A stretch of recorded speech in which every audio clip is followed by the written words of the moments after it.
It is Friday, October 16th, and you are listening to Good Morning Seoul on Arirang Radio. I am your host, Jooch Nam. Now, in South Korea, the number 100 is a very special and meaningful number. For instance, it's a big Korean tradition to throw lavish parties for babies that turn 100 days old.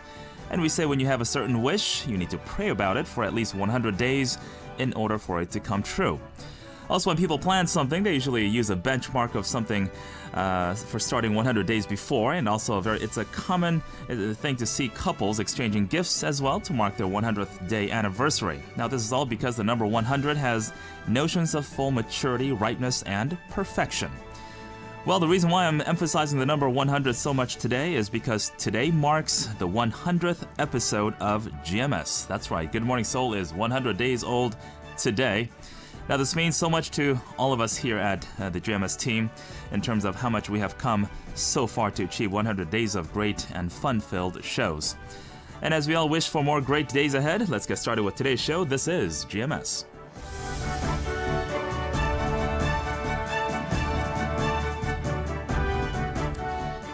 Here are the major headlines we're following on this Friday morning. President Park Geun-hye and Defense Secretary Ashton Carter reaffirms their strong South Korea and U.S. military alliance. South Korean delegation in North Korea for final family reunion arrangements. North Korea nearing completion of shipyard capable of deploying SLBMs. Korea's defense ministry reiterates Japan cannot enter peninsula without permission. Professors declare boycott against government-issued history textbooks. Lawmaker under fire for claims that 2012 election was rigged. And finally, President Obama says thousands of U.S. troops to remain in Afghanistan beyond 2016. Stay tuned for more details to follow. If you're in the Daejeong area of the island, our frequency is 101.9. But first off, if you're joining us from Jeju Island, you can tune into 88.7 in Jeju City and 88.1 in Seogwipo City. 3 frequencies around the beautiful island of Jeju-do. You can also tune into DMB services or simply by logging on to www.arirangradio.com and listen to us from anywhere around the world. Just click on radio right next to the on-air sign. And for those who are highly mobile, such as myself, simply download our free Arirang application or on your iPhone or Android devices. So be sure to tune into Good Morning Seoul from Monday to Friday at 7 a.m. and get involved.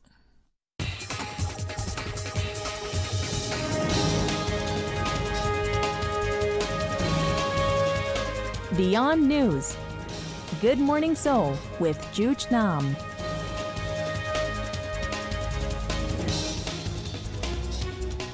Now let's turn to the headlines this morning in Korea on Arirang Headline News. Our top story this morning. On her third day in Washington, D.C., President Park Geun-hye paid a visit to the Pentagon for the first time. There she reaffirmed the strong military ties between South Korea and the United States and pledged to further expand their cooperation. Hwang Sung reports from Washington, D.C. President Park Geun-hye. Korea, thanks you. We go together. That was President Park's key message during her visit to the Pentagon on Thursday. During her talks with U.S. Defense Secretary Ashton Carter, President Park called for expanded cooperation in cybersecurity and space in their joint efforts to counter North Korean threats. Saying the U.S. commitment to South Korea is as firm as steel, Carter said he expected Seoul and Washington to closely cooperate in dealing with North Korea's provocations in the future. The meeting comes amid concerns of a possible long-range rocket launch by North Korea. President Park also met with South Korean and American soldiers, calling them the core of their strong alliance. President Park Geun-hye. As I see South Korean and American soldiers working shoulder to shoulder, I think you, standing together on the front line of freedom, are the heart of the South Korea-U.S. alliance. Following her visit to the Pentagon, President Park held a luncheon meeting with U.S. Vice President Joe Biden at the Naval Observatory. The two reaffirmed the South Korea-U.S. alliance and agreed to further strengthen their bilateral cooperation on both regional and global issues. President Park also met with U.S. officials and academics at the Center for Strategic and International Studies to explain South Korea's diplomatic policies. She will wrap up her 4-day visit on Friday by holding a summit with U.S. President Barack Obama. Hwang Sung-hee, Arirang News, Washington. The two Koreas are in the final stages of preparations for a long-awaited round of inter-Korean family reunions next week. The South Korean delegation, consisting of 14 government and Red Cross officials, crossed the border into the north for a final checkup on the event details with their North Korean counterparts. The southern delegation, led by Red Cross President Kim Sung-ju, is expected to make final arrangements with the north on the venue, transportation, and reunion timetable. Some 650 South Koreans will reunite with family members living in the north during 6 sessions set to be held between October 20th and the 26th. Recent satellite imagery shows North Korea is continuing to develop a submarine-launched ballistic missile program. Experts believe Pyongyang could master the technology within the next 5 years. Kim Hyun reports.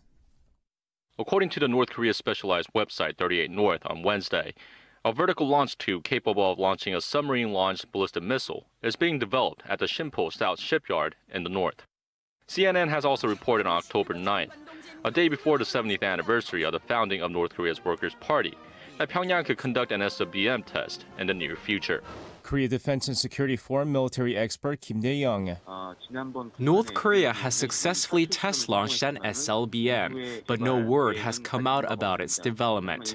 Based on the imagery, it looks like Pyongyang is trying to enhance its rocket capabilities, and we expect them to be implemented in its Navy within the next 5 years. The website said that the satellite imagery from last month indicates that a temporary superstructure has been erected to conduct stabilization, fire control systems, and injection tests. Experts say if the SLBM is integrated, it will become a grave threat not only to the region, but also to the United States. Korea Defense and Security Forum military expert Kim Dae-young. If North Korea's SLBM is integrated, Seoul as well as Tokyo and Washington will be threatened. It is hard to detect SLBM, so South Korea needs to enhance its Korea air and missile defense system and other surveillance capabilities. The website also pointed out that the modernization of construction halls and machine shops, which started in June of 2014, seems to be almost complete, leading experts to presume that the regime is most likely to carry another SLBM test launch very soon. Kim Hyun-bin, Arirang News. Korea's defense ministry has reiterated that Japan cannot enter Korean territory without Seoul's permission. Defense Ministry spokesman Kim Min-seok was clarifying remarks made on Wednesday by Prime Minister Hwang Kyo-won. Hwang said the Japanese military could advance into Korea after consulting with the Korean government in certain limited situations and within necessary boundaries.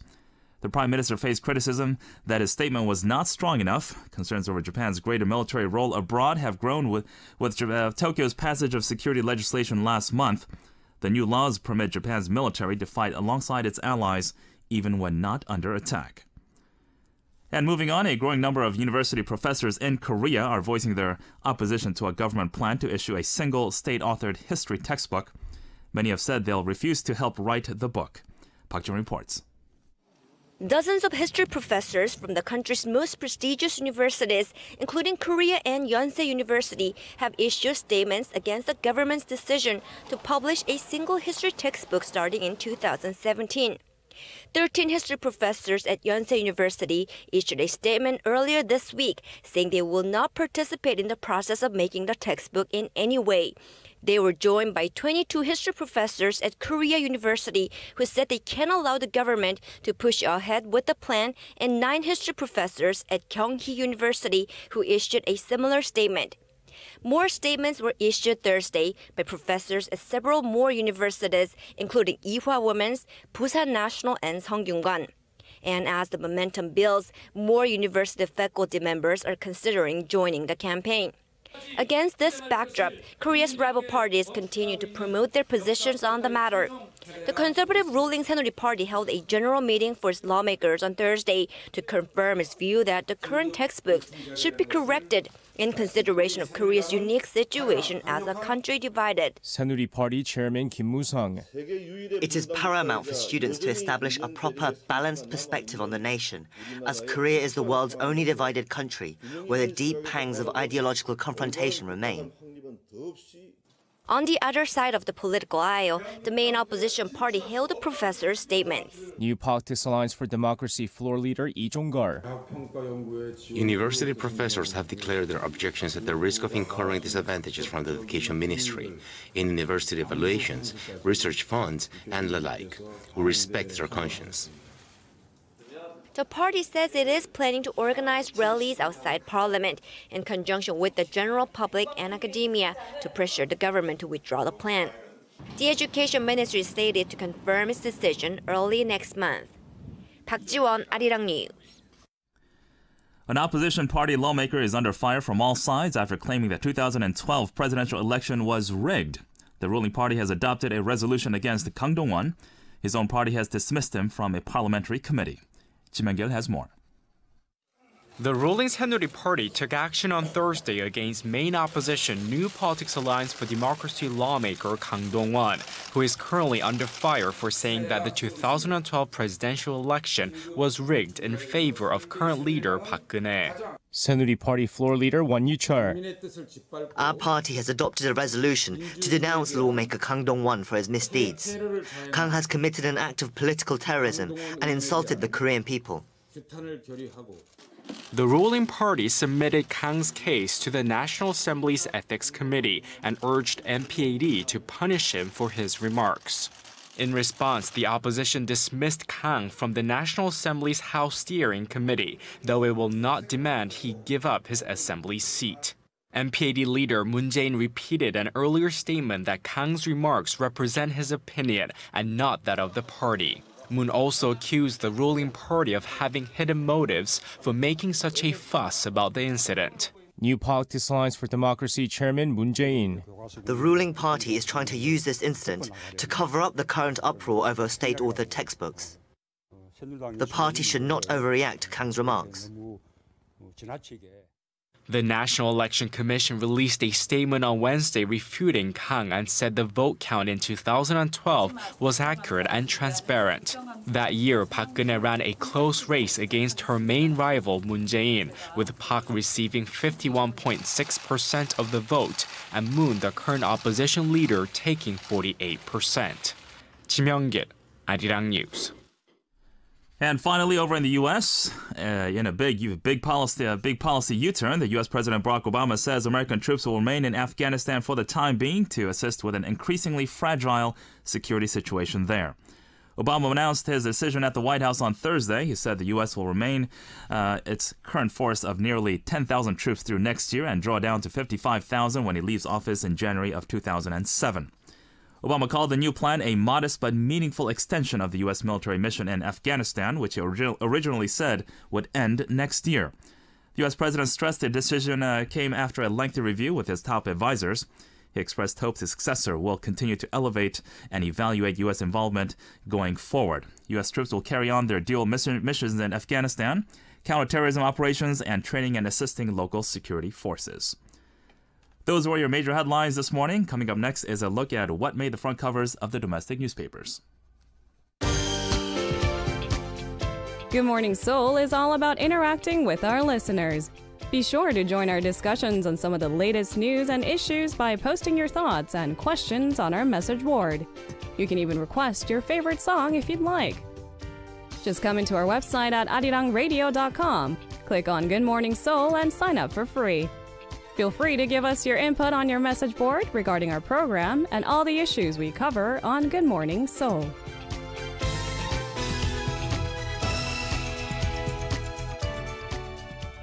And it's now time for our news feed with our reporter Kwon Ji-yeon. Good morning. Good morning, Jooch. Now, as I mentioned in the headline news earlier, President Park Geun-hye on her third day in Washington, D.C. paid a visit to the Pentagon for the first time. Now, what are the details we have from domestic newspapers? Well, South Korean President Park Geun-hye has started her official schedule in Washington.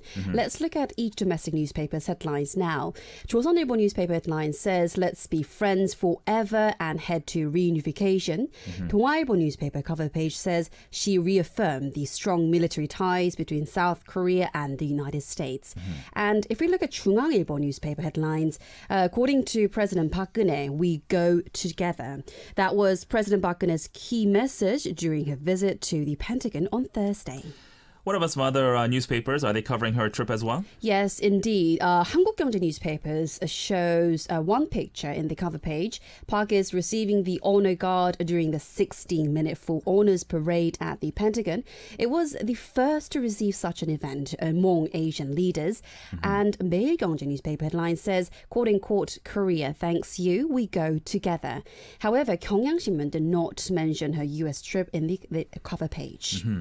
And what did the South Korean leader say in a meeting with Ashton Carter at the Pentagon? In fact, President Park Geun-hye called on Thursday for expanding cooperation with the United States in cybersecurity and space to cope with threats posed by North Korea as she met with U.S. Defense Security Secretary Ashton Carter. She said she hopes that South Korea and the U.S. will expand cooperation in a comprehensive and strategic manner over the issue. Now, North Korea has a track record of waging cyber attacks on Right. South Korea and the United States as well, though it has sort of always flatly denied any involvement. That is true. While the comment also came amid lingering speculation that North Korea may launch a long-range rocket in the coming month to put what is claimed to be a satellite into orbit. In fact, as you may know, Seoul and Washington view this satellite launch as a cover for testing the North ballistic missile technology, which is banned under UN resolutions. In fact, the new rocket launch could prompt the UN to further tighten sanctions on this reclusive state. And what did U.S. Defense Secretary Ashton Carter say about this? Carter said the U.S. is ready to use all possible capabilities to maintain a war deterrent in Korea, describing the U.S. commitment to South Korea as firm. He said that he expects Seoul and Washington to closely cooperate in dealing with North Korea's issues in the future. And along those lines, what did President Park say regarding the same issue of North Korea and its satellites? Park told Carter that the deal on the transfer of wartime operation control of South Korean forces could help deter North Korea's provocations. In fact, last year, the Allies agreed to delay the transfer until South Korea is capable of countering North Korean threats, with the mid-2020s tentatively set for transition. South Korea handed over control of its forces to the U.S. during the 1950 to 53 Korean War to defend against invading troops from the reclusive state. And President Park later gave a pep talk to dozens of U.S. and South Korean soldiers on the rope line near Carter's conference room. Now, what did she say at that particular time? She called the South Korea and U.S. alliance, quote-unquote, the strongest alliance in the world, and said the two sides will become global partners in the future, upholding their common values and ideal. Park told the soldiers, Korea thanks you, we go together. Now, this is her fourth summit with the United States of President Barack Obama, which is set for Friday. Yes. Tell us more about this. As Arirang reporter Hwang Sung-yi said, Park's visit to the Pentagon came a day before she meets with U.S. President Barack Obama. The talks expected to reaffirm their commitment to North Korea's denuclearization and urge Pyongyang not to conduct any provocations. Meanwhile, she also attended a lunch hosted by Vice President Joe Biden on the same day, right? That's true. U.S. Vice President Joe Biden on Thursday sidestepped a question about his presidential ambition with a joke that he will be given an answer in the Korean language. Biden was asked the question by a pool reporter while waiting for South Korean President Park Geun-hye to arrive at his residence for a lunch meeting. Now, we understand that President Park visiting the Naval Observatory, the residence of the Vice President. This is the first time of any Asian leader, is that right? That's true. Well, the White House later said in a statement that Park and Biden reviewed recent progress within the alliance between the two countries and discussed the importance of strong regional relations and close coordination on common strategic interests. While the statement added, the Vice President comment President Park for her efforts to improve inter-Korean ties. Now let's move the news back to Korea now. We've been talking about this controversial issue of history textbooks.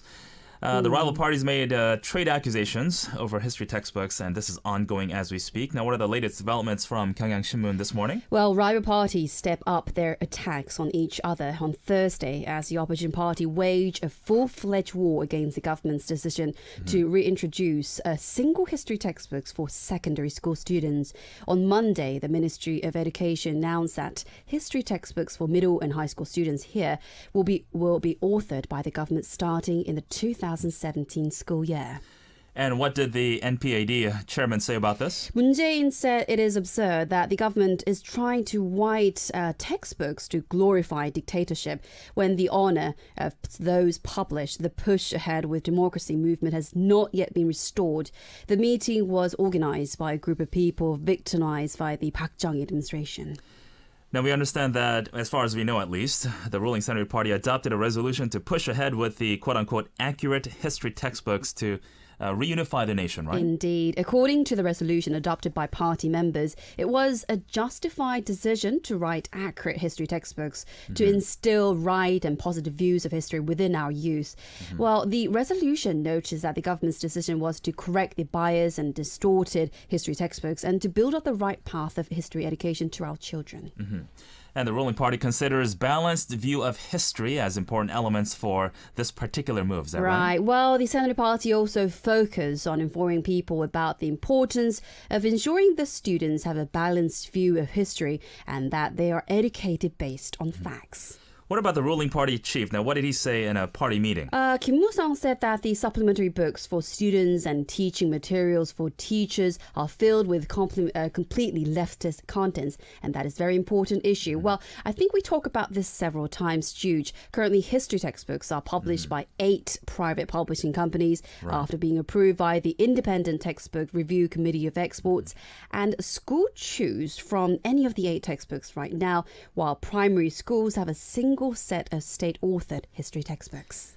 Now let's shift gears to the economy now. Let's take a look at Gyeongyang-Shinmun this morning. It's talking about how the Bank of Korea is cutting growth outlook to about 2.7% from 2.8% for 2015. Can you give some details on this? Well, South Korea's central bank cut its 2015 and 2016 growth outlooks for the local economy on Thursday, citing still weak domestic demand and unfavorable external factors. In its latest outlook, the Bank of Korea predicted Asia's fourth largest economy to grow 2.7% in 2015, which is down from the 2.8% growth forecast 3 months earlier. Now, how do they evaluate next year's growth? Well, the central bank also reviewed down its growth outlook for next year to 3.2% from 3.3%. The latest revision marks the third straight cut in its 2015 outlook from the initial 3.4%. And what did the Bank of Korea governor say in a press meeting about this? Lee Ju-yeol offered poor domestic consumption and sluggish exports in the second quarter as the main reasons for the additional cut in the growth outlook. He said the local economy is expected to continue its recovery phase soon, centered around domestic consumption. However, uncertainties to recover remain very high. Now, what are those uncertainties that you mentioned that are affecting this country? That's a good question. Lee Ju-yeol added that such uncertainties include a possible U.S. interest rate hike and slower than expected growth in China, which is the world's single largest importer of South Korean products. A BOK official said the bank's growth outlook for the second half of the year stood at 1.1%, and the BOK forecast the growth of Chinese economy to continue slowing, further damaging South Korea's exports. Speaking of China, it is South Korea's largest trading partner, accounting for over 25% of South Korea's total exports, especially back in 2014, right? That is true, Jooch. Unfortunately, South Korea's exports has fallen every month since the beginning of the year, plunging 14.7% on year in August. But the good news is the BOK said that domestic consumption is improving, breaking away from the outbreak of the Middle East respiratory syndrome.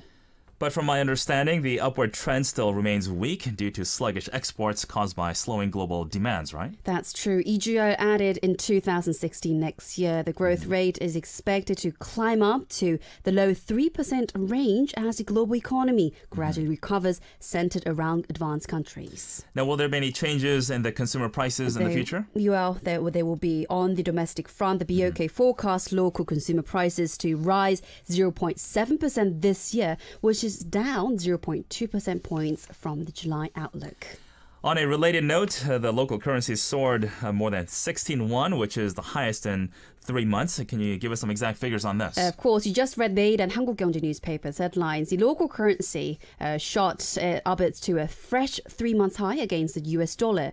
Well, the local currency ended at 1,130.21 against the greenback, which is up 16.61 from Wednesday's close, marking the highest closing since it hit 1,129.71 on July 10th.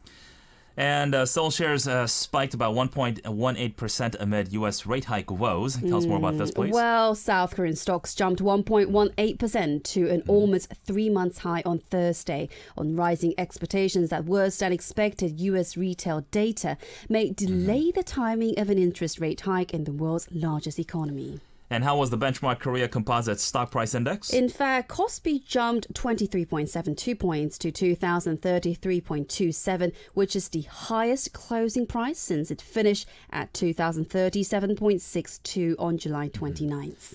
And U.S. retail sales rose about 0.1% in September from a month ago, missing the market consensus of a 0.2% rise. Now, what does this actually mean? This indicates that the world's biggest economy is not on a solid path toward a recovery. Offshore investors scooped up a net of 44.2 billion won worth of local stocks. Now, earlier in the day, the Bank of Korea unanimously held its key interest rate steady. Now, so this basically means it's in 1.5% at the moment, right? That is 1.5% exactly. South Korea's central bank held its benchmark interest rate steady at a record low of 1.5% for October yesterday, in fact, extending its wait-and-see mode for another month amid growing uncertainties from the world's two largest economies. Now, heading to international news, 조선일보 newspaper is talking about the refugees around the world, which accounts for about 60 million as we know now. That's true. Well, the United Nations Refugee Agency High Commissioner said that there are currently 60 million refugees. The High Commissioner highlighted that just 126,000 refugees were repatriated to the countries last year, which is the lowest number in 3 decades. And the number of people globally displaced by conflict every single day has nearly quadrupled in that particular time. Now, what is the main reason for all of this? Well, the official added that the interlinked crisis in Syria and Iraq, which have uprooted over 15 million people, are a powerful example of this evolution, but not the only one. All right, Jun, thank you so much for those updates. Thank you for having me. That was a reporter Kwon for our news feed. Now, coming up soon in the first hour of GMS, we'll be hearing from our Middle East expert, Dr. Jang Ji-hyung, also our daily briefing from Grayson Walker from Daily NK. Now, in part 2 of the show today is a special Friday edition of The Focus. I'll be joined in the studio by SJ and Simon, as always. They'll give us a wrap-up of the hottest issues that grabbed our attention in and out of Korea this particular week. We'll also be discussing some notable people who are in the news at home and abroad as well. Also, after The Focus, Lina Kwon will be in the studio to give us all the updates, all the buzz, on what's happening in the world of entertainment right here in Korea. Also, some news from Hollywood as well. The current time is 7:27, and it's time for today's quiz. I want to get you involved right now. I want you to participate. You might just get a prize, a beautiful prize on your doorstep. Now, it's a simple and straightforward question today. I talked about this at length during the opening of the show this morning. Now, today marks how many episodes here at GMS? Once again, how many shows have we done so far as of today? Number 1, 365. Number 2, 1,000. Number 3, 10. Number 4, 100. Once again, we're marking how many days, I dare call it anniversary, on GMS, 365, 1,000, 10, or 100. Do let us know on our message board if you know the answer, if you've been listening since 7 a.m. this morning. Now, a certain reminder to some of our winners of the past who have not claimed their prizes, please come into our website and let us know if you're the winner of our past quizzes. We have a very special prize coming your way. Good Morning Seoul. 2 full hours of in-depth look on Korea and the rest of the world. You'll hear all the breaking news and some of the biggest issues of today first right here on this program. If you're tuning in from the beautiful island of Jeju Island, you can tune in to 88.7 MHz in Jeju City and 88.1 MHz in Seogwipo City. Now, if you're in the Daejeon area, our frequency is 101.9 MHz. You can also tune in via our DMB services. Another way you can tune into our program from anywhere around the world is by logging on to www.arirangradio.com and simply click on radio next to the on-air sign. And for those who are highly mobile, simply download our free Arirang application on your smartphone, which is available on your iPhone or Android phones. So tune into Good Morning Seoul and get involved.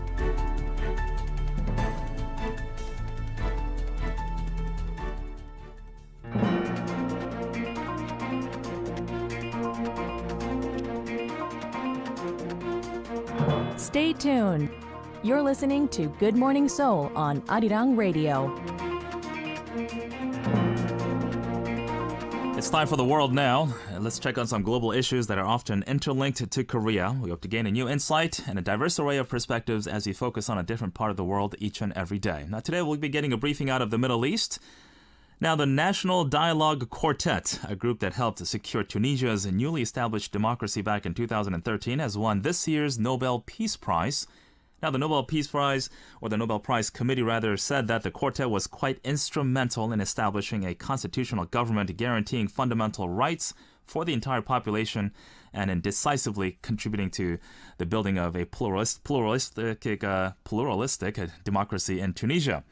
Now, this is an important time in their particular history as we celebrate its country's moderated political settlement.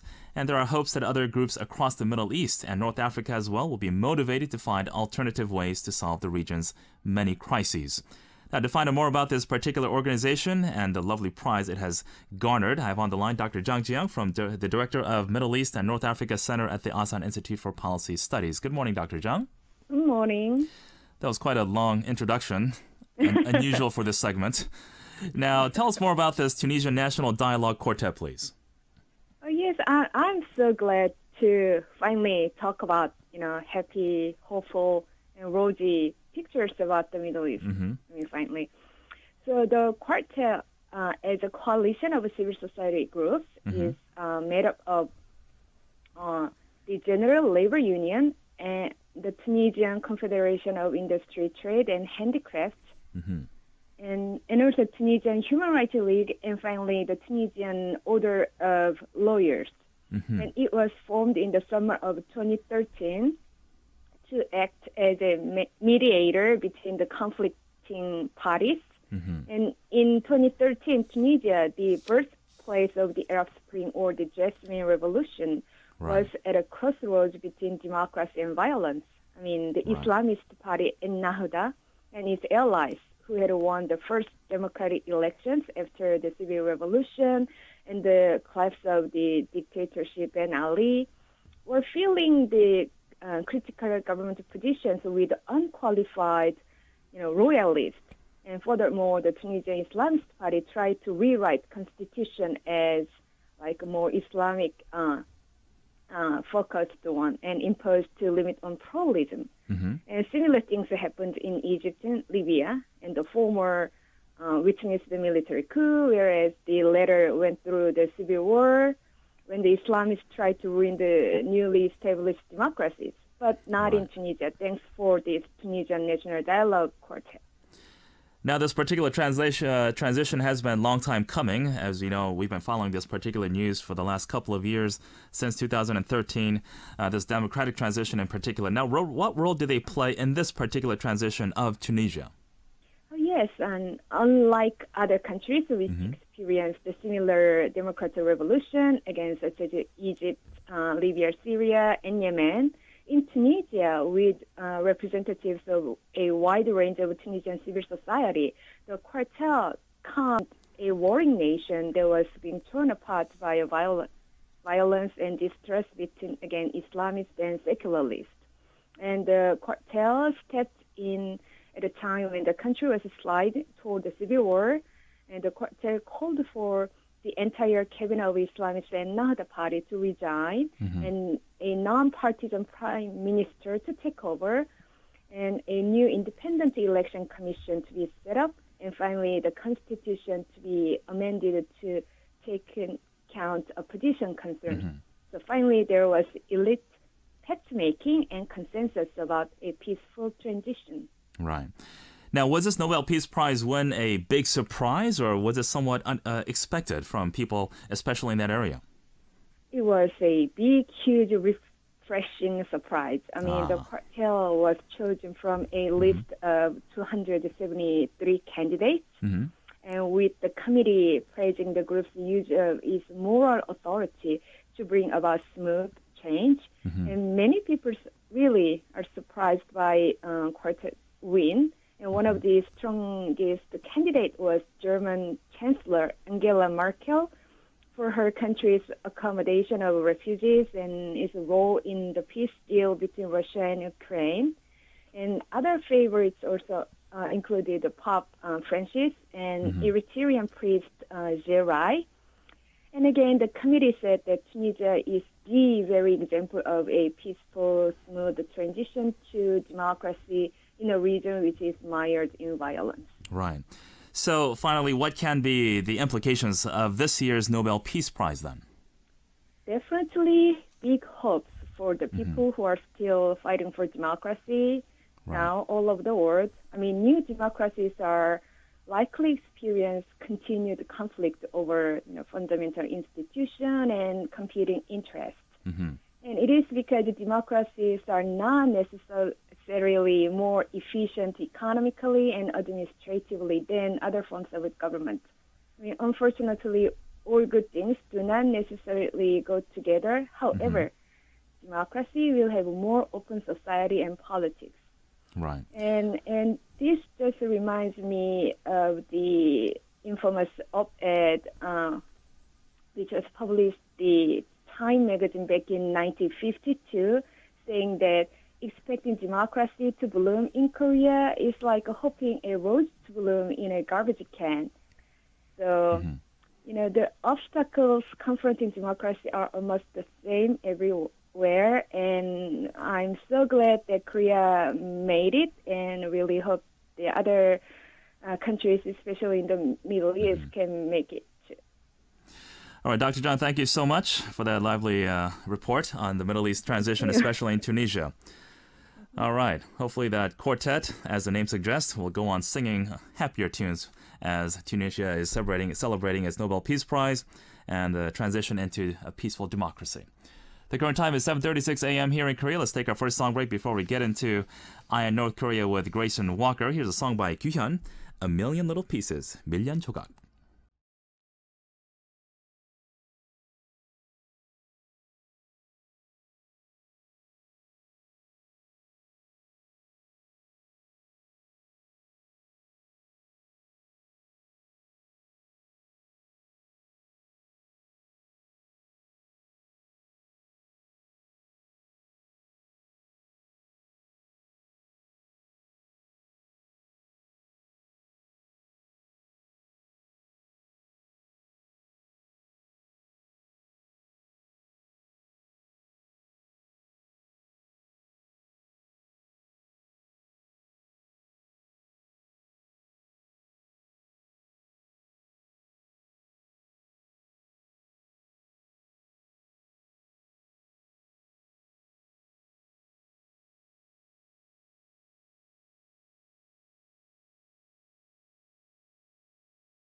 It's time for Eye on North Korea. Now, since the end of the Korean War in 1953, North and South Korea have been divided deeply in pretty much every single way imaginable. And in the hopes of reunification, Eye on North Korea focuses on various interesting aspects of North Korean life that we may not be familiar with. And for that, we have our very own NK expert, Grayson Walker from Daily NK. Good morning, Grayson. Good morning.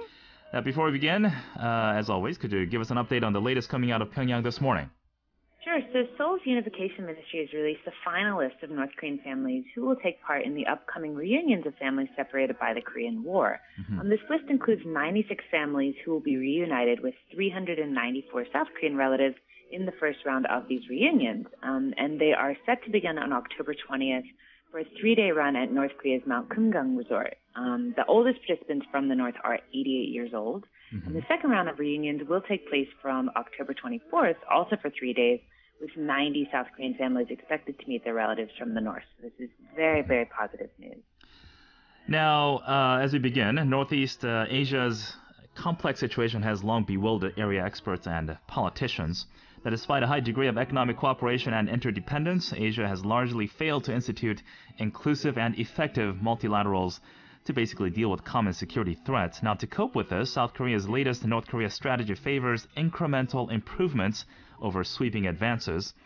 Now, could you tell us a little bit more about this particular plan devised by President Park Geun-hye? Sure. So recently there was a panel of experts and policymakers from the U.S. and Asia that discussed the prospects of South Korean President Park Geun-hye's Northeast Asia Peace and Cooperation Initiative, also known as NAPCI, at an event in Washington, D.C. And unlike sort of past attempts at Asian multilateralism, this NAPCI emphasizes the process of constantly fostering small yet meaningful forms of cooperation rather than laying the groundwork for a formal institution to handle comprehensive cooperation. You know, the security environment in East Asia is much changed since the six-party talks were last held in 2009, and NAPCI was first introduced in May of 2013. You know, China has shown great exasperation with North Korea, and in addition to these cooling sort of North Korea-China ties, the U.S. has stepped up its presence in the region, beefing up, alliances with Japan and South Korea. And North Korea appeared at once, belligerent and then conciliatory this summer after that landmine incident, which we saw, led to these tit-for-tat exchanges and then high-level negotiations. And Japan's reinterpretation of its pacifist constitution, also allows a potentially increased military support to its allies in the case of North Korean aggression. So altogether, this is sort of drastically led to sort of shifting sands in the region. Now, we might soon get a chance to see how dramatically the shifting balance of power in Northeast Asia and also the increased isolation of North Korea affects the way the regional powers respond to Pyongyang's provocation. Is that right? That's very true. I mean, in September, North Korea's state newspaper, KCNA, announced plans for a satellite test launch in the near future. And experts really remain divided on the probability of North Korea actually conducting this test. But the sort of question here is, can this unambitious first few stages of NAPCI really help the big four, that is, the U.S., Japan, China, and South Korea, deal with a very wily Pyongyang? And that's what we need to figure out. And, Shin Bum-chul, who's the Director General for Policy Planning in South Korea's Ministry for Foreign Affairs, he said that he believes that the six-party talks really failed to provoke positive change because their goals were too grand from the start. There's a fundamental lack of trust among East Asia's major powers, and that makes genuine multilateral cooperation extremely difficult. And so in light of this, Dr. Shin notes that it's very important to address the major players' differing priorities before attempting a grand unified strategy to this North Korea problem. So do you think the NAPCI will be more practical, and if so, how?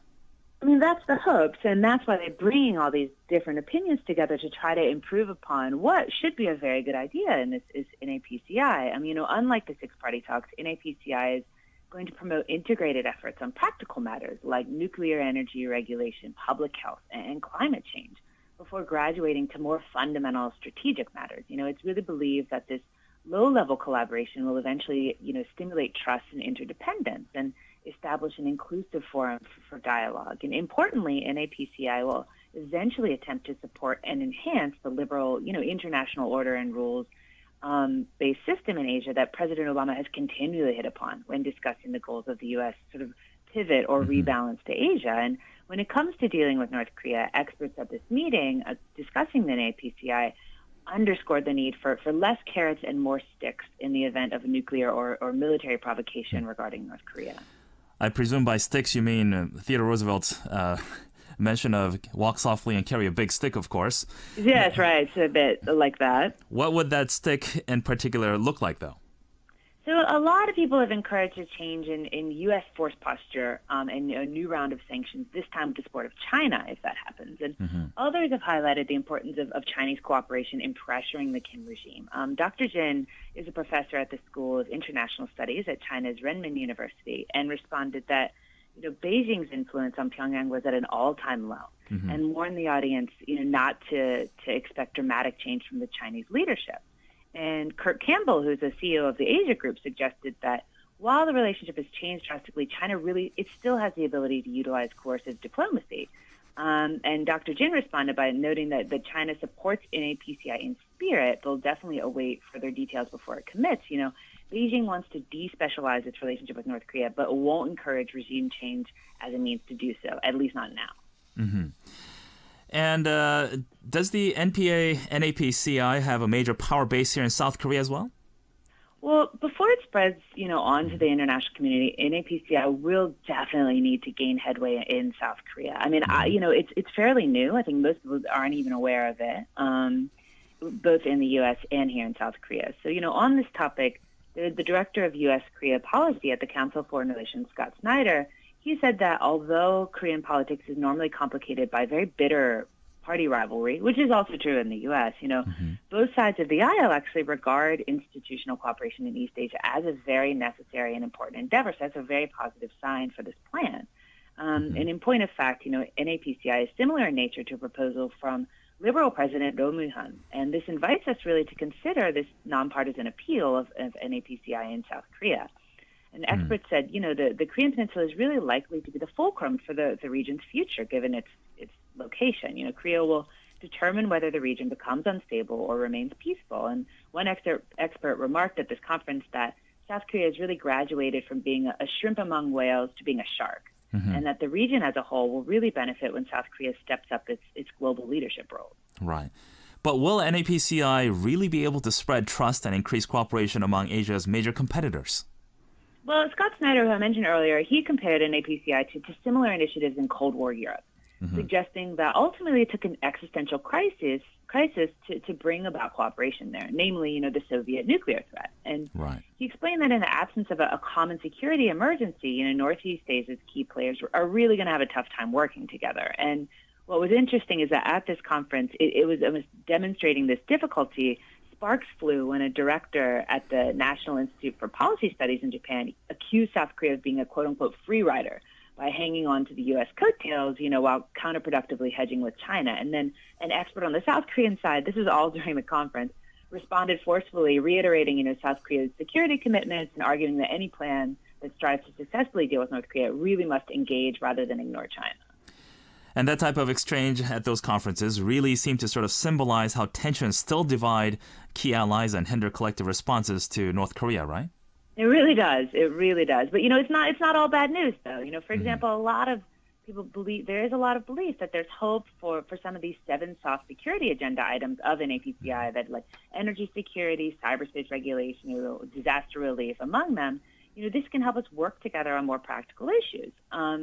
And this has already been seen, actually, in TEMM, which is the Environment Ministers meeting among Japan, China, and Korea. And this is a prime example of also China coming together to work on environmental issues despite significant disagreements over history and territory that we've seen, Ever since the first nuclear crisis in 1994, the world has really backtracked on North Korea by swinging for the fences. So it's time that we look to this plan to try to make progress through gradual trust building, sustained and invigorated by practical collaborations and increased dialogue. So I really think that, the thinking that created an APCI won't help us, sort of hit a home run, so to speak, with North Korea.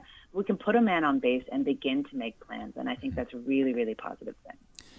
Well, Grayson, thank you so much for those lively updates. And as you well know, this is As we slowly close out my time here, I think it's been an honor and a pleasure to really get all the updates, especially from your particular vantage point from Daily NK, and wish you all the best of luck in the future ahead.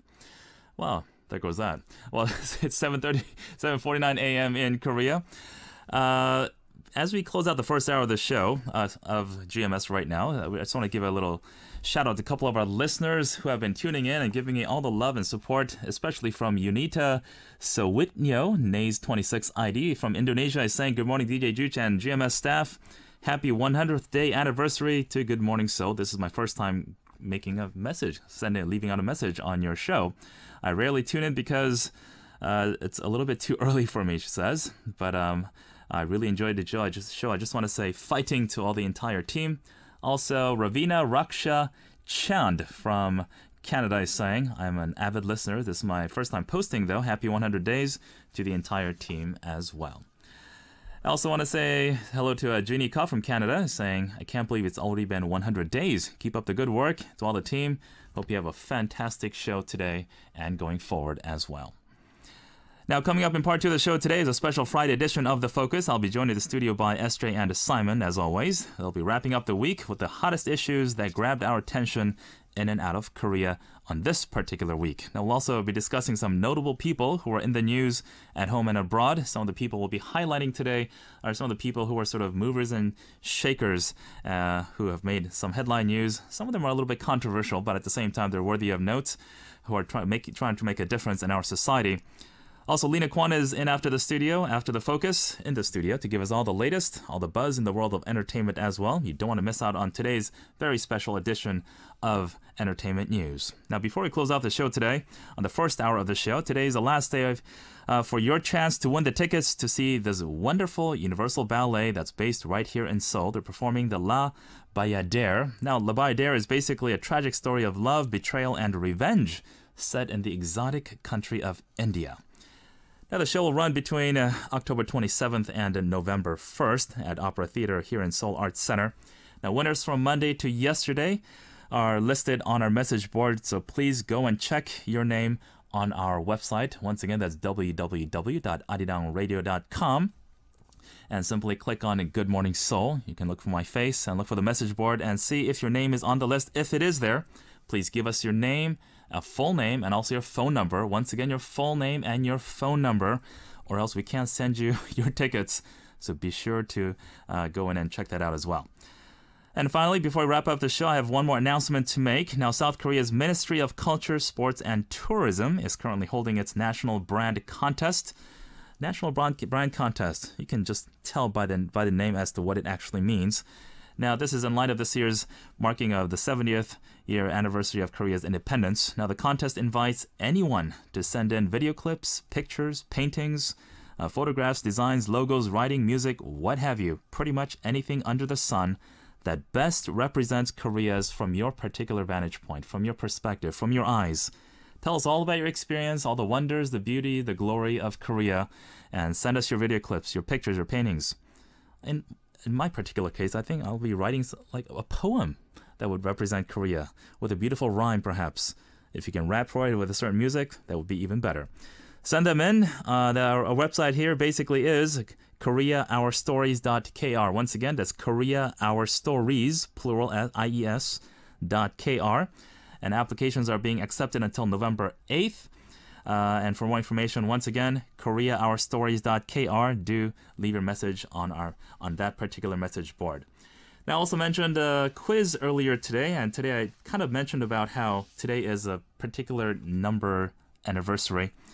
Now, I'm going to give it to you one more time. I talked about this at length at the beginning of the show. Today marks how many episodes on GMS? Once again, how many episodes on GMS? Is this 365, 1,000, 10, or 100?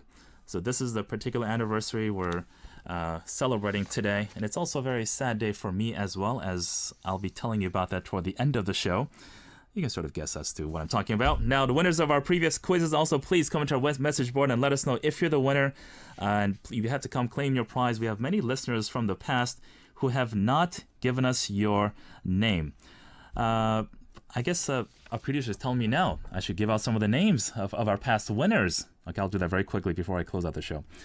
Now, I guess for those people who are actually who are the winners on October 12th, 13th, 14th, and 15th, two-time Hanyang 0730, JNS 992, NET Nets Guy. Please leave us your phone number and your name, your full name. Once again, two-time Hanyang 0730, JNS 992, and Nets Guy. If you're listening right now, please let us know your name and your phone number. We have a special prize coming your way. Now, closing out the first hour is a song by Ali, 내가 나에게. We'll be right back.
Arirang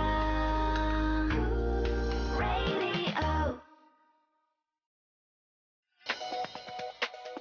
What comes to mind when you think of Korea? The birthplace of Taekwondo? A sporting powerhouse? A country with a 5,000-year history and brilliant culture. Tell us what you think best represents Korea for the National Brand Contest, What Makes Korea? 5 different content formats will be accepted, and there are video clips, including animation and UCCs, photographs and paintings, designs, written works, and music. There are great prizes in store for the winners, including the top prize of 20 million Korean won. Submissions will be accepted until November 8th. For more details, go to www.koreaourstories.kr.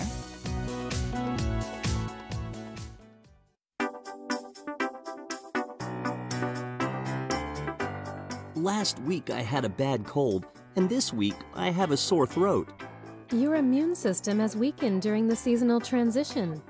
Viruses that cause respiratory illness are active in low temperature, which is why you easily develop respiratory sickness in the fall. What are some ways of prevention? Indoor ventilation is crucial. If you keep your windows shut, inside air will become polluted. Ventilate at least 15 to 20 minutes a day.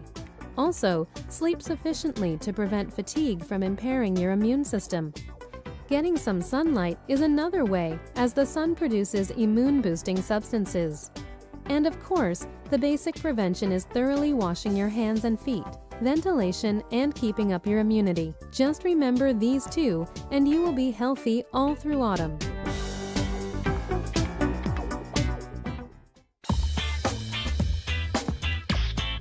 Arirang Radio.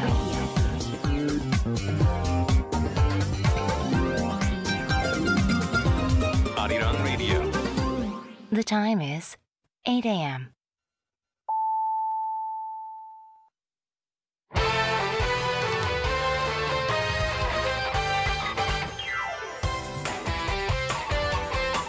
Welcome back. You are listening to the second hour of GMS. This is Good Morning Seoul on Arirang Radio. We've got another great lineup of news, information, and interesting stories today because it's Friday. That's coming your way. Now, for those of you who missed today's quiz, here it is one more time. I talked about this topic at length during the opening of the show today. Now, today marks how many episodes in total so far for GMS? Once again, how many episodes have we had so far? Today marks which day anniversary? 365, 1,000, 10, or 100. Once again, 365, 1,000, 10, or 100. If you know the answer, please post it on our message board. And be sure to give us your name and your phone number if you're the winner. So we have some lovely prizes coming your way. Now, coming up in the second hour of GMS, I'll be joined in the studio by SJ and Simon once again. They'll be wrapping up the week with us with the hottest issues that grab the attention of people in and out of Korea this particular week. And we'll also be discussing notable people who are in the news at home and abroad as well. And Lina Kwon will be in the studio after the focus to give us the latest in the e-news, entertainment news, that is. We're also sort of accepting your song requests and some messages regarding e-news also. So if you have any thoughts on what Lina is talking about, do let us know, and we'll be giving you a shout-out on the air. Now, the current time is 8:01 in Korea. I said 8:01. It's 8:01 in Korea. Why don't we check on the weather forecast for the entire nation? Now, most parts of the country are waking up to a mix of sun and cloud cover this morning. In Seoul, expect conditions to sort of clear up to mostly sunny from the afternoon. Now, daytime highs in the capital city of Seoul will reach around 24 degrees, which is similar to yesterday's temperature. Also, Jeju Island will peak at 24 degrees as well, just like on the mainland. Looking ahead to similar temperatures, readings are forecast for tomorrow and Sunday as well, basically mostly clear and sunny skies. Now, hopefully that will serve as a great time to get outside and enjoy the mild fall weather and enjoy the beautiful foliage before it gets a little too cold in the coming weeks. Now it's time for Econ News with Mina. She's standing by in the studio. She's ready to give us the latest economic headlines.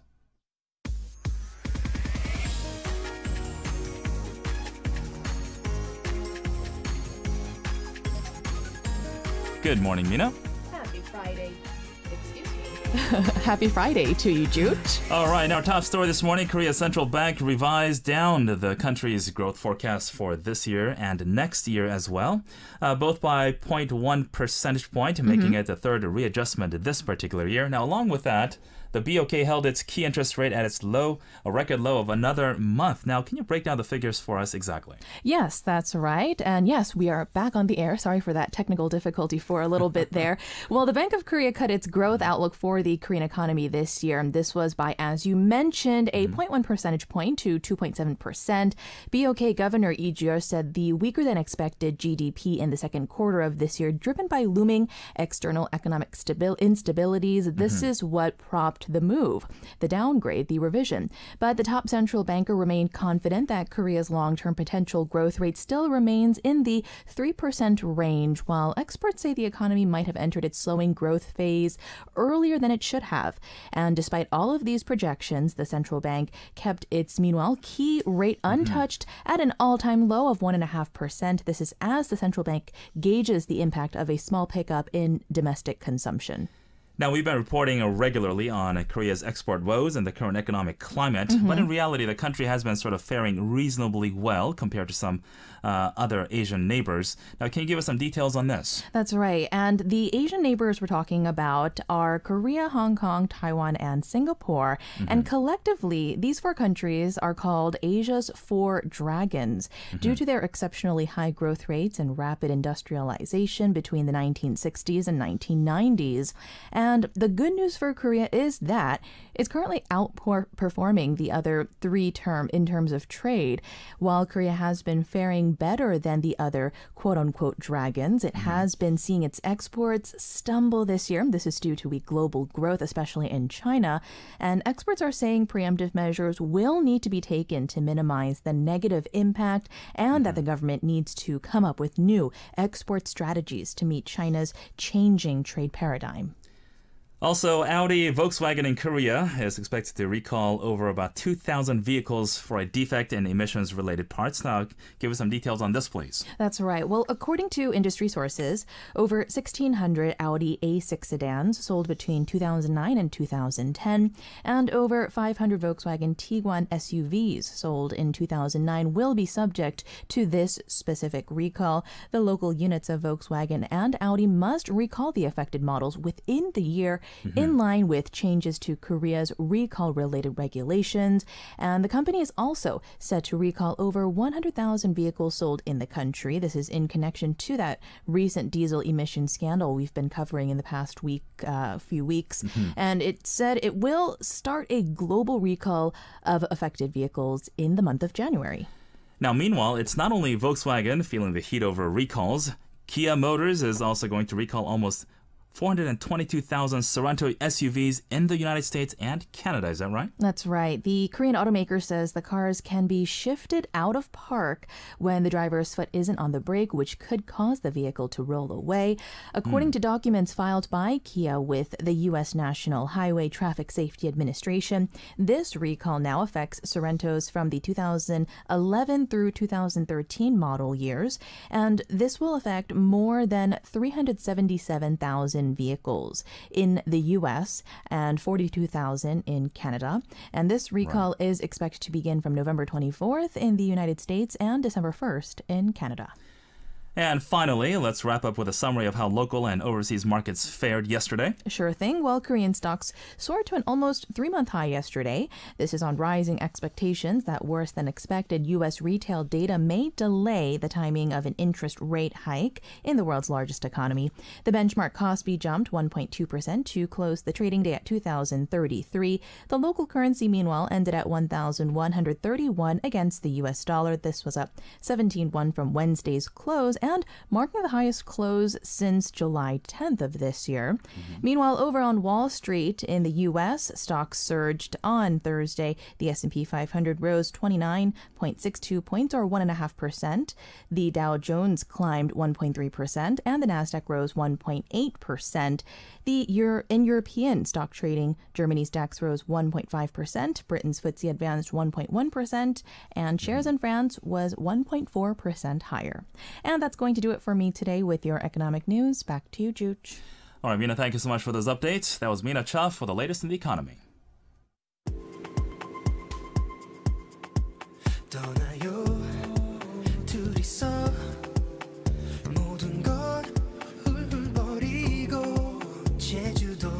It's time for Jeju News. Let's go live to Jeju Island to speak with Darren Southcott. He is the editor of the Jeju Weekly newspaper for a local news update. Happy Friday to you, Darren. Happy Friday from Jeju. Are you off to a good weekend? It's good so far. Nothing's tripped me up yet, but we're only an hour or so into my weekend, so wait and see. Fantastic. We have some wonderful conventions and promotions you can probably enjoy starting this weekend and onward. Now, the 15th World Korean Business Convention is coming to Jeju in 2016. Is that right? That's right. Jeju is a big MICE destination, meetings, incentives, conferences and events. And the 15th World Korean Business Convention, or WKBC, will be held in Jeju next year. Afterwards, it was selected as the event's host city. The 15th WKBC will be held at the ICC Jeju in October. The WKBC is an international business convention attended by over 3,000 business people from all across the globe, and it offers the chance to establish a global marketing network and open new overseas distribution channels. It is also a venue where Korean entrepreneurs can diversify access to overseas markets, and it's organized by the Overseas Koreans Foundation, the Mail Business newspaper, and the Mail Broadcasting Network.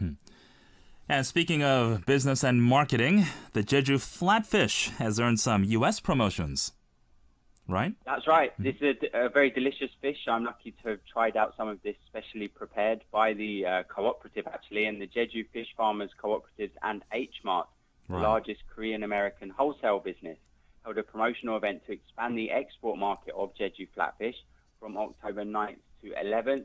The cooperatives visited Dallas, Texas, Atlanta, Georgia for free sampling events. Jeju flatfish became the nation's first fish to be selected as a top international product by the Ministry of Trade, Industry and Energy back in 2005.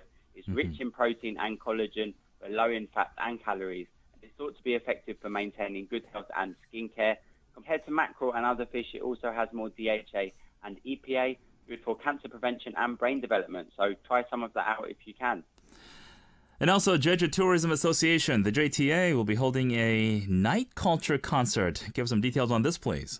This is a new musical event. The Jeju Tourism Organization, or JTO, will hold the Samda Park Autumn Night Culture Concert, full in Jeju, every Friday evening from tonight to November 6th.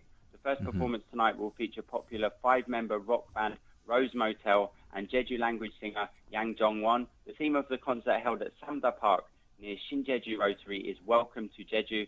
Next week on October 23rd, the theme is Nighttime Healing in the Autumn, and Lee Han-chol and Sweet Pea will perform on stage.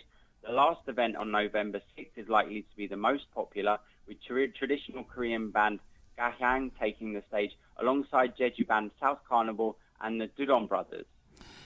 And finally, Jeju City will be hosting its national fishing competition, which is going to be starting very soon, October 18th. Is that right?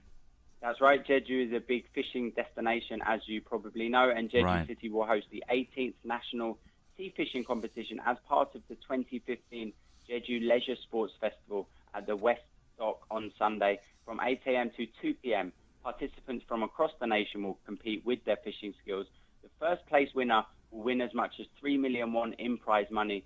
Jeju City expects the competition to boost leisure sports and local economic growth. And Jeju's coast are lined with amateur fishermen most days, so expect a few to test their skills against the nation's best this weekend. Thanks for listening to Jeju News, and back to you in Seoul. All right, Darren, thank you so much for those updates. That was Darren Southcott, the editor of the Jeju Weekly newspaper, for our Jeju News. The current time is 8:11 a.m. here in South Korea. Let's take another song break before we get into the focus with Simon and SJ. We'll be talking about all the highlights in and out of Korea. Now here is Shiny, Dream Girl.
It's now time for The Focus with Simon and SJ. It's a very special Friday edition of The Focus. Good morning, gentlemen. Good morning. Good morning. Now today, as we do on Fridays, we have some interesting key highlights to cover from domestic news as well as some global news. And who'll be starting us off today? Well, SJ, kick us off. Right. We're going to start things off with the world news out there. And I know last week, 2 weeks ago, I wasn't here last week, right? Right. I decided to talk about some more, I guess, brighter news out there, but I couldn't avoid this recent news. This is, it's not a good news, but it is some shocking news that came out in regards to the Malaysian Airlines flight MH17. Right. Now, last year there was 2 unfortunate accidents with the Malaysian Air. One, of course, still has not yet been recovered yet. We still don't know where that flight is. The other one, we do know what happened, and more information is coming out regarding the MH17 flight, which crashed in Ukraine, but I don't want to say crash in that it was shot down, first of all, by a Russian-made, what the information is saying now, the Buk missile, which is a Russian anti-aircraft missile. But the information that's coming out, it's based on what the officials are doing right now. This is a crazy project they're doing. They're getting all these scrap metals, all the different parts of the airplane they were able to get together, and they're doing a reconstruction. Piece by piece. This, by the way, the technology that's gone behind this, and excuse me, also just the sheer manpower. Unbelievable. Thousands of people, I'm sure. Unbelievable. So they just basically have a frame of the airplane, and they're taking the exterior portions of it, and they're piecing it one by one, and from that, they're able to get how this aircraft was shot down. And they found out it was a Russian-made anti-aircraft missile. But here's the shocking part, though. The Buk missile, the way that it explodes, it wasn't hit directly. What happens is it explodes right before the impact. And where it hit... Like the PAC-2 Patriot missiles. Right, exactly.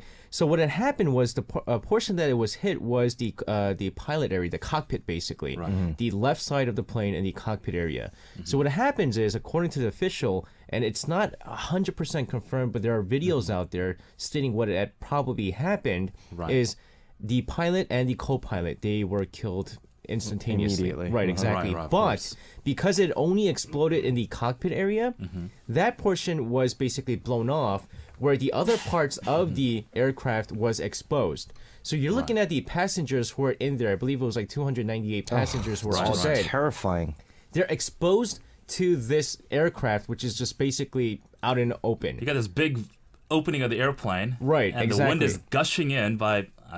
how many hundreds of miles an hour? You know what the speed of the airflow is. You know when we see these movies, and you see like how the airplane, the door opens and everyone's like screams and that's it. That's not what actually happens when it breaks apart. They said the airflow experience that the passengers experienced was 900 kilometers per hour. Wow! Just to give you guys how crazy that is, the Hurricane Katrina, which was a huge hurricane, right? Big one. That was 282 kilometers per hour. Now that was pretty damaging as well. Right, exactly. 300 kilometers an hour, and you're looking at a supercar, and we're looking at speeds 3 times that. So I can't even imagine how terrifying it must have been. Here's the thing about Malaysian Airlines. They have undergone 2 tragedies in a very short window of time. Right. Yes. Right. And it's just a bystander. I don't want to make it sound like I'm making light of the situation, because these are tragedies, but it's almost like, you guys know how there's a revival of the X-Files coming soon? Yes. I heard about that, yeah. Both of these things are just so mystifying. It just boggles the mind to this day, to me at least, that a plane can, for example, just go missing. Because in my mind, it's like, haven't we got everything covered with satellites? How do you lose an entire passenger plane? Well, when the transponder is intentionally turned off, you're literally looking at a tiny little needle in a huge haystack. A pinpoint. And even with this, I mean, they know that now that it was a Russian-made missile, but I find it difficult to understand how... I mean, maybe they're not releasing information because it's so sensitive. Right. But it feels like, at this point, we should know exactly who shot that missile and exactly from where. And that's the exact information that's not revealed, or they don't know just yet. They know everything else right now, how it had been how it had crashed, first of all, and all the stuff that came out. And the another shocking report that came out, most of these passengers in that ill-fated flight basically died of exposure from the 900 kilometers per hour airflow that they were going through. But the plane basically kept going for roughly around 8.5 kilometers, which comes out to about a minute and a half that these passengers had to experience this, knowing what their fate was going to be. But the altitude in which a normal airplane flies at, it's near the jet stream. So it's going to be, the temperature is going to be around minus 50 to about 70 degrees. Yep. And most likely with that wind speed, with the wind chill factor, most of them would probably have frozen to death, right? Right, exactly. But they were saying that there were a few, according to the bodies that they were able to recover, that some might have been still alive until the crash, which is just ridiculous, right? Which is even worse, right? I mean, you think a minute and a half, it's not a long time, but when you're going through something like this, it might have felt like an eternity. I mean, a minute and a half is a long time to wait for a toilet stall to open. Well, but yes. to be in this situation, it really must have felt like an eternity. That is a theory of relativity, of course. I don't know how I feel about Vladimir Putin and the way people are sort of turning him into an internet meme. This sort of thing makes me genuinely afraid. This guy recently, to celebrate his birthday, donned gear and played ice hockey with former NHL players. That is Kim Jong-un level crazy. That is weird. Right. And I hope that this sort of tragedy at the very least will sort of, I don't know, help people understand that these events are not to be taken lightly. Well, such a sensitive time as this, he's throwing a party. I mean, what kind of state of mind is he in right now? I mean, the Malaysian government is saying that they're going to do all they can to pretty much serve justice to those that are responsible. But the problem right now is we don't know. And, there's a good chance that we're probably never going to know, or the information might be hidden. 2 major crashes in 1 year. Our thoughts and prayers go out to the families of the victims, but hopefully, especially regarding this shutdown, somebody somewhere knows, especially the shooters of the missile, and hopefully more truths will come to light in the hopes of closure. Now, we have some more interesting domestic stories to cover as well, right? Yeah, this is something that actually Mina mentioned very briefly during the economic news, but I wanted to bring this up because it is Friday, we're getting started on a weekend, and I don't want everyone to get too depressed. I felt that hope maybe is a good word to sort of end the week on. So here's my story. Basically, I'm going to start with bad news, but it gets very good from there. Basically, the economic growth rate for Korea has just been lowered across the board for every single major financial or economic research institution that has released figures for this. I mean, to mention this, for example, if you look at what the Bank of Korea had to say about what they expected for 2015, as of late 2014, they were looking at a 3.1% economic growth rate. That figure dropped, their outlook dropped by the middle of 2015 to 2.8%, and as Mina mentioned during the economic news, now it's been further reduced to 2.7%. So you're looking at a major drop. And this goes across the board. The OECD, the KDI, the IMF, the Korea Economic Research Institute, even the government. Their figures are all dropping. And a large part of that problem, of course, was the MERS outbreak that took place this year. That really, single greatest it really factor, stunted financial activity here in Korea. All these figures have gone down, and as a result, this hasn't been the best year for Korea's economy. But it's slowly picking up, no? That being said, that's what I wanted to focus on, because after that drop in 2015, and let's face it, it was not the best year we've had. Figures have come out for outlooks for 2016, and all of these figures have gone up by significant portions. So the growth rate that's projected for next year by every single, again, major outlet that researches this sort of thing, it's gone up significantly. The government, for example, projected 3.1 for this year. Next year, 3.3%. That doesn't seem like a huge difference, but 0.2% is actually very significant. And other institutions are following suit. The Bank of Korea raised it from 2.7% this year to their projection for next year, 3.2%. That's 0.5% increase. That's huge. Wow, that's huge. That's very, very big. Also, places like the OECD raised from 3.0% this year to 3.6% next year. The IMF likewise. So basically, every institution that has assessed Korea's economic state right now has said yeah, 2015 hasn't been that successful. But these are projections, though. That's the thing I'm afraid of, yeah. though. These are, but sometimes projections can be conservative, so it can be better than what it's projected to be. And you could have something like a MERS outbreak, and right, exactly, that's just completely out of the blue. But of course, I mean, it's an issue of, are you going to look at your glasses half full or half empty? Whatever the case, though, the outlook right now, based on the information we have, is very positive. We're looking at growth rates, figures that are much, much better than we've seen for this year. So hopefully, despite the difficulties we're having right now, we can expect improvement in the year to come.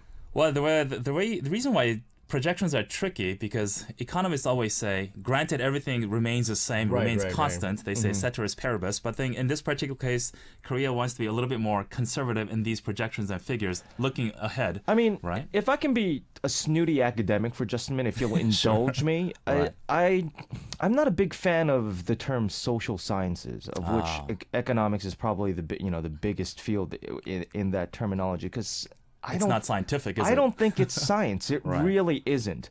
But that being said, with the figures they have right now, this isn't meant to denigrate the social sciences. I think, if anything, it's demeaning and a misnomer for the social sciences, which are academically extremely valuable on their own. Well, they justify it as being hopeful, no? Without having to be called science. Sure. We're looking at extremely volatile figures. We're looking at basically chaos here. And they're looking at, despite all that, their conservative outlooks nonetheless still point to growth next year. And I think, again, that's something to look forward to, that things are eventually, at least slowly, going to get better. Well, we'll just have to wait and see exactly how this particular projection unfolds in the coming months, especially in the year 2016. And let's take a break now. We're going to talk more about some global people who have made the headlines domestically and around the world as well. And taking us out on the first segment of The Focus. Well, Simon talked about Vladimir Putin. I hope I don't get... nothing happens to me after I play this song. Here's Hondanbi with Bad Boy. Bad Boy.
We are back in the Focus with Simon and SJ, and on part 2 of the Focus, we're talking about Global Person of the Week. Actually, 2 persons of the week. Yeah, exactly. And I'm going to talk about the global person, I guess international, but it's half and half in that he's Korean American. But this actually took place in the United States. Well, to be fair, he was extremely adamant that he was born and raised in the U.S. Yes, very important. Exactly. We're talking Second about generation, of course. To Mr. Trump's chagrin. This was an interesting one. It got a lot of headlines here in Korea. Set it up for us. We're talking about Joseph Che. He's a 17-year-old Harvard student who recently made headlines, obviously, of what Simon had briefly talked about, confronting Donald Trump, right? This video went viral, right? Yeah, exactly. Yeah. And this is an interesting one because he came. There was he actually shrugged. Donald Trump got asked a question by a civilian and he shrugged. He actually had nothing to say, and he tried to answer back. Right, and this is regarding, of course, what the U.S. Military personnel who are the servicemen, I should say, who are in Korea, saying that Donald Trump over in New Hampshire, as he's trying to run for presidency, he stated that Korea receives free military protection from 28,500 American servicemen. The key word there was free military protection. Now, Joseph Che, once again, 17-year-old Harvard student, smart guy. Right. He came out and said, I just want to get the facts straight. He said, and then he goes, Donald Trump interrupts and goes, wait, are you from Korea? Right, exactly. And then he goes, I am not. I was born in Texas and raised in Colorado, and no matter where I'm from, I would like to get the facts straight, and I want to tell you that it's not true. South Korea paid $861 million. And then Donald Trump cuts him off and says, it's peanuts compared to what it's costing. It's peanuts. They're a very wealthy country. We are defending Germany. We're defending Japan. We're defending South Korea. We're defending South Korea. And defending so many countries. We get peanuts. We get nothing.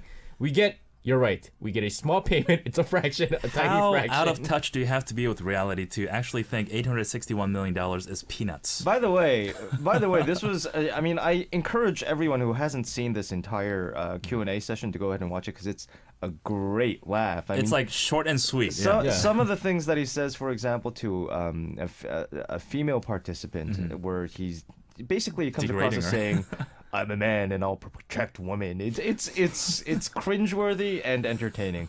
I'm glad that this guy Joseph Che, that he's enough of a smart aleck, that he decided he was going to go up there. But you know what's crazy about this idiot of this person? It's not the first time that he has quote unquote made an idiot out of someone before, because he also put the Japanese Prime Minister Shinzo Abe. We talked about him a lot with the whole.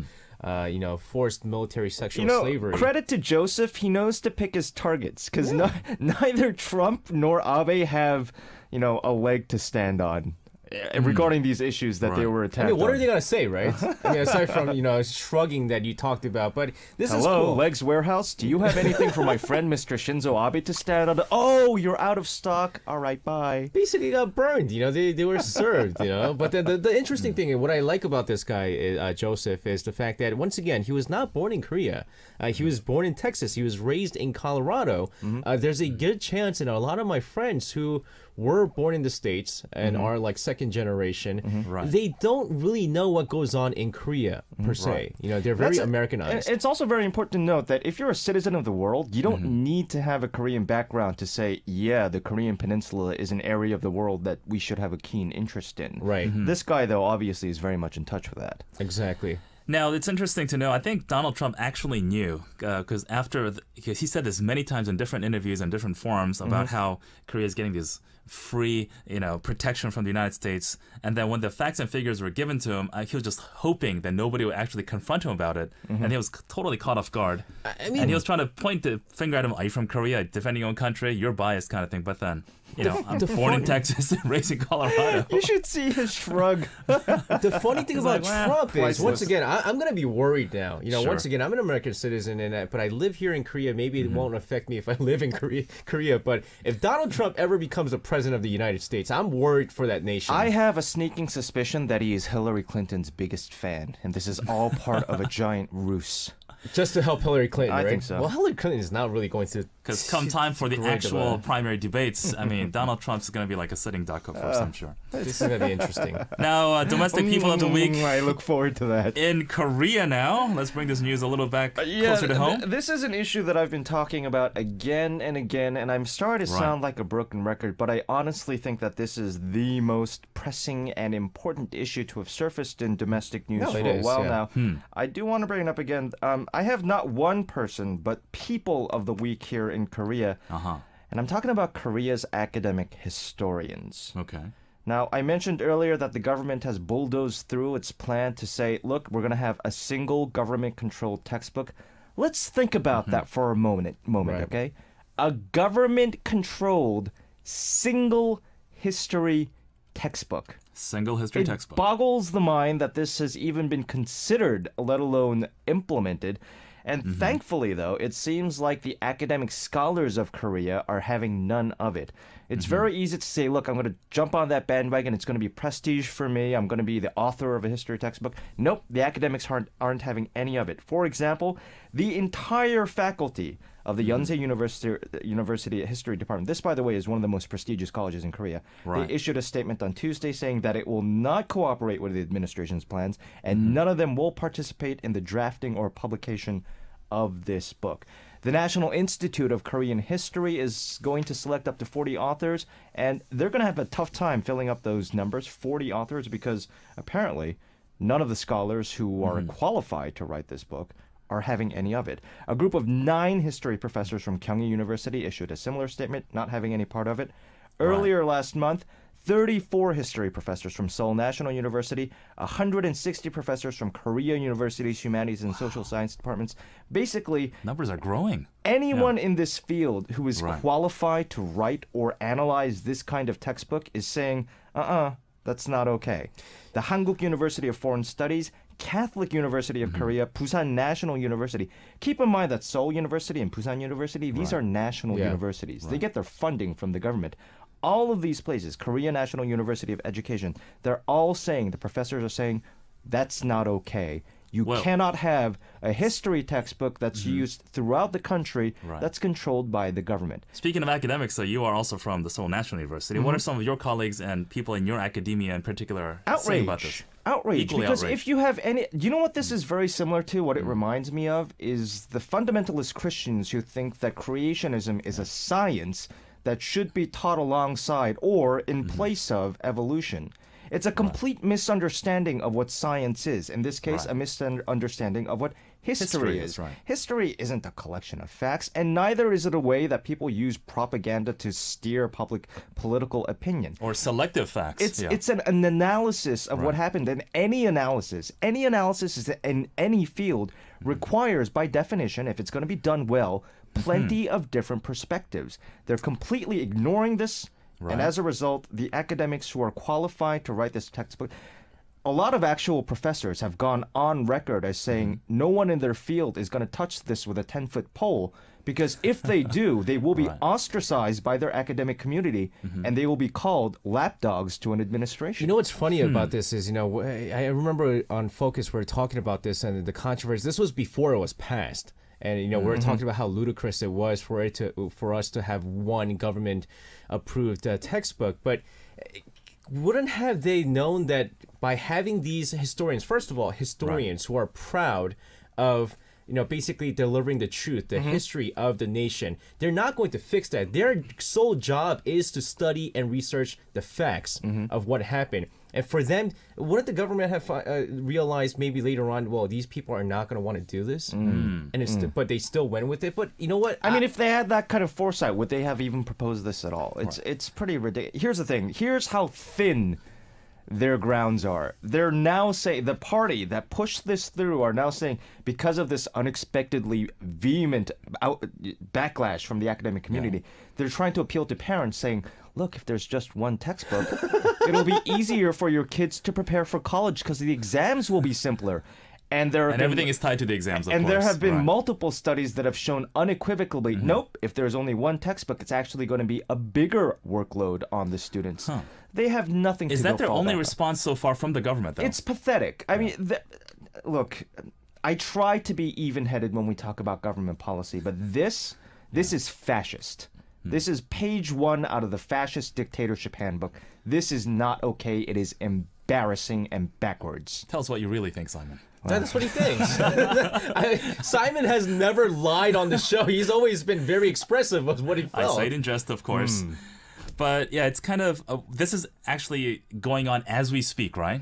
And hopefully, are they showing any sign, any shape or form, maybe some form, maybe they'll budge just a little bit to this is going to compromise. happen. This is going to happen. Yeah, that's what frightens me is that, it looks like this probably is like a sure thing. My hope is that once the current administration and the party leadership who decided that this was a good idea to push through, once they're out of the picture at some point, hopefully the people will say, the people who actually use these textbooks will say. We need to rise up, and by right? this I mean the students and their families. They will parents, say, right. This isn't okay. No. Well, we got to to wrap up this particular summit. We could talk about this for hours on end, of course. Simon and SJ, thank you so much for that lively debate. Hopefully there'll be a silver lining to this particular dark cloud in the history of Korea. Now, taking us out, it's been a pleasure, guys. I think we've been slowly saying this, giving hints as to the fact that I may be slowly leaving the show. That being said, we can do this even more freely, just in private over a beer. Exactly. We're going to just have to do that after the show. Well, SJ, take me off the last time on The Focus. Well, I kind of dedicated one song to Vladimir Putin. I think I'm not worried about this next gentleman. Donald Trump, this one's for you. It's Pechigi featuring Sorge of EXID, 닥쳐줘요, or Shut Up. Shut it up. 좀 닥쳐줘요.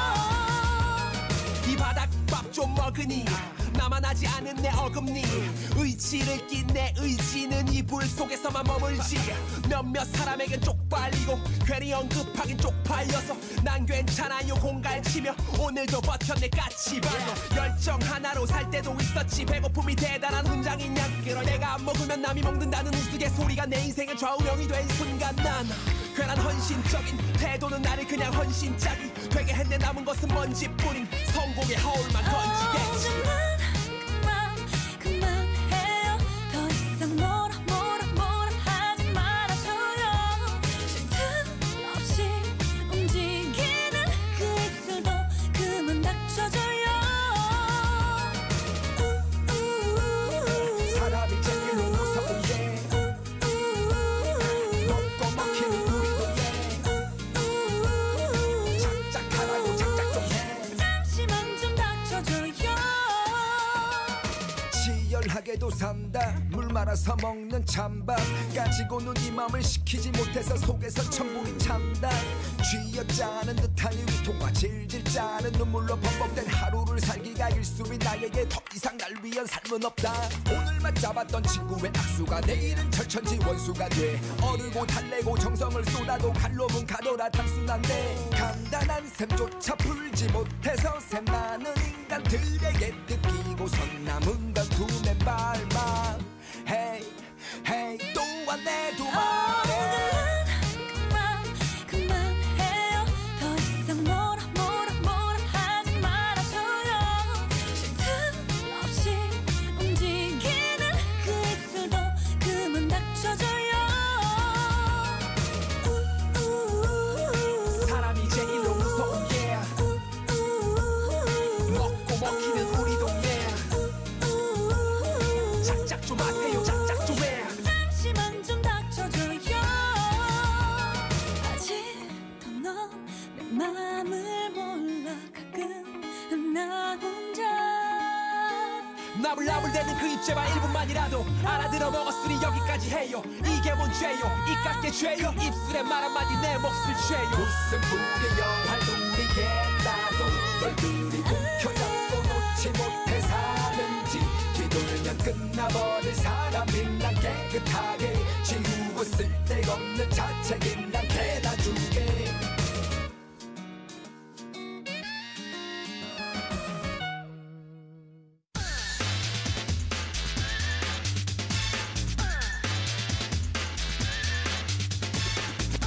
Now it's time for entertainment news with Lina Kwon. Good morning, Lina. Good morning, everyone. Now it's Friday. You know what that means? It's time for our Weekly Roundup. Weekly Roundup, exactly. Now, it's an interesting story about how Oh Seung-wan and 소녀시대 Yuri is Donezo, is it?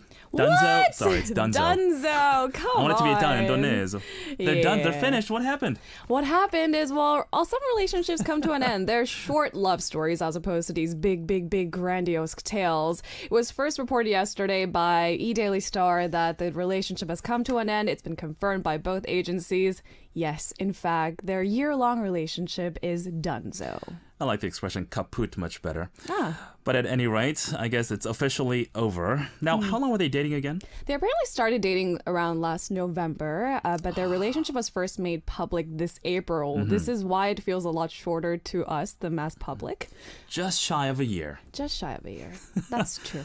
Now, has the story been sort of confirmed by respective agencies? That's right. Confirmed by both, because why? They both have incredibly busy schedules. Oh Seung-wan is a player for, of course, Osaka's Hanshin Tigers, which meant that they would only be able to go on dates when Yuri was either visiting Japan or vice versa, when Oh Seung-wan came back to Korea. Right. And now he's getting ready for the major leagues. So this means their respective schedules will become even more hectic. So a relationship is really hard to hang on to in this case. Love for your girl comes first, or love for baseball comes Oh, first? come on. Don't give him an ultimatum. It's not like that. I'm sure there are a slew of other reasons it can why. be viewed that way, I guess.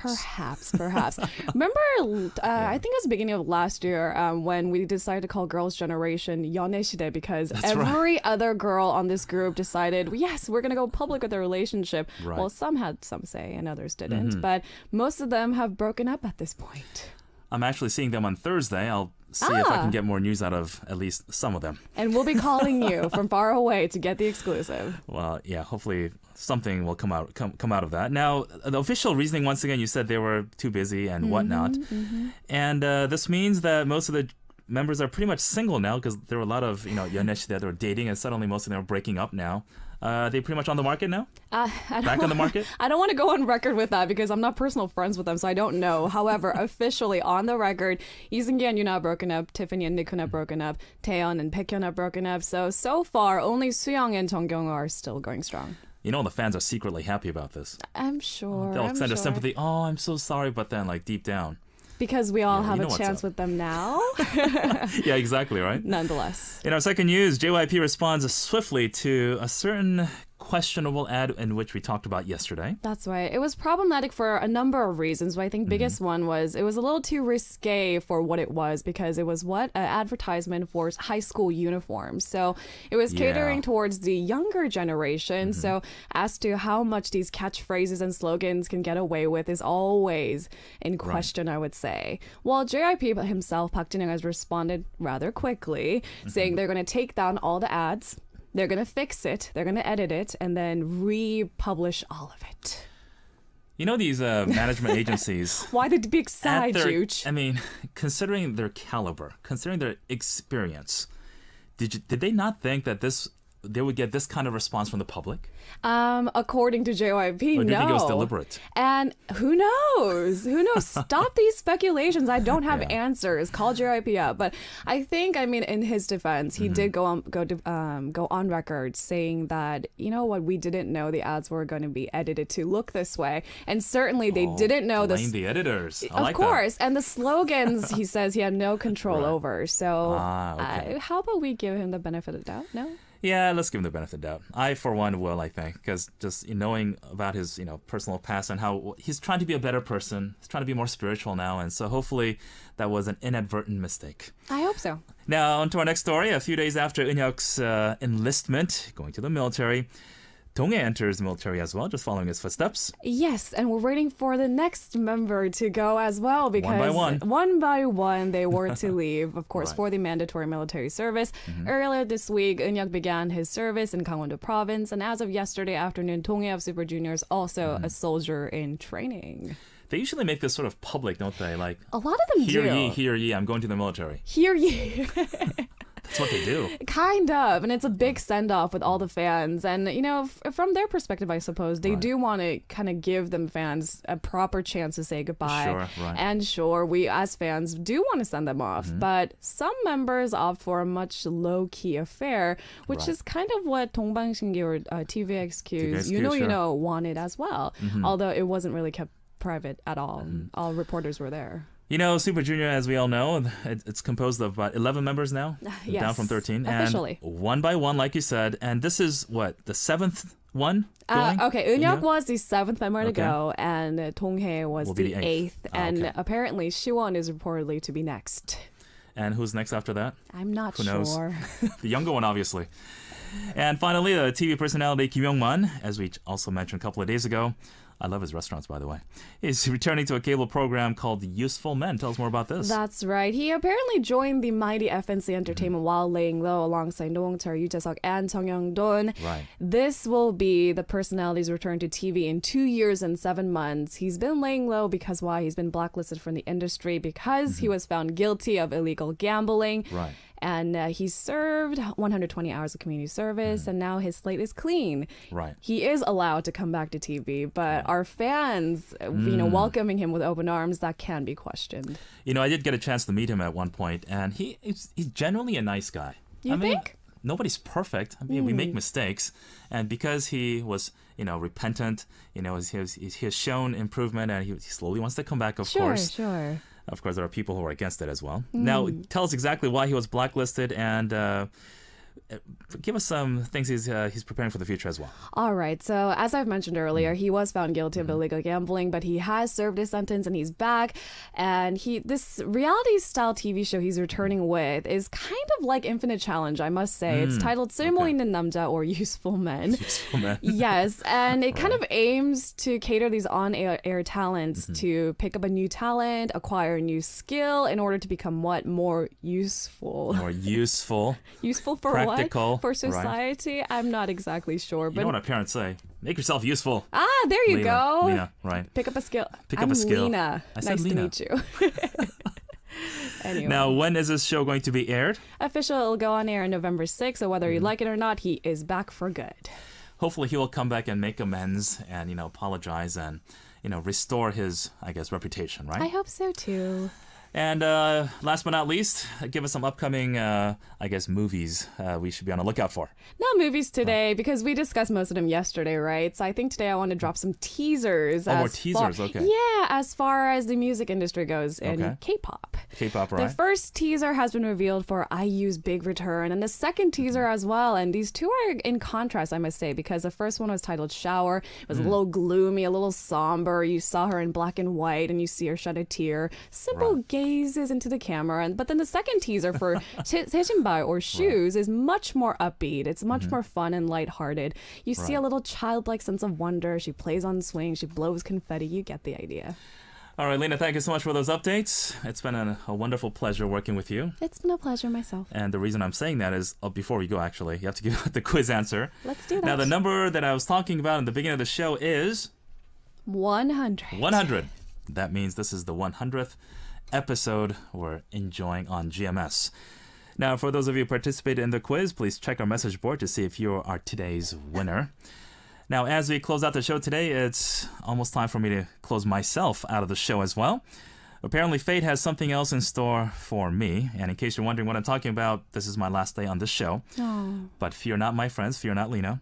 I'm sure you'll be seeing me somewhere down the line. Well, you are in good hands with perhaps the most able newscaster that I know personally, who is familiar on Arirang TV and radio as well. I dare say he is by far the best broadcaster, English broadcaster that I know in Korea. Big praise. You have to stay tuned on Monday morning, 7 a.m. to find out exactly who he is. Be sure to give him all the love each and every single day, because I know I sure will. It's been a tremendous honor and privilege to be working on this lovely show. And I leave with the confidence that I'll be seeing you, hopefully, sooner than later. And with that said, I've been your host, Jooch Nam, along with Lina Kwon. Wherever you may be around the world, I bid you good day, good afternoon, or good night, wherever you may be. And taking us out, here's a song by Lovelies with Achu. Are you sick? I am. Oh, this is for you then. I dedicate this song to you, Lina. Hopefully you'll be well, and I'll be seeing you soon. Take care. Bye, everyone.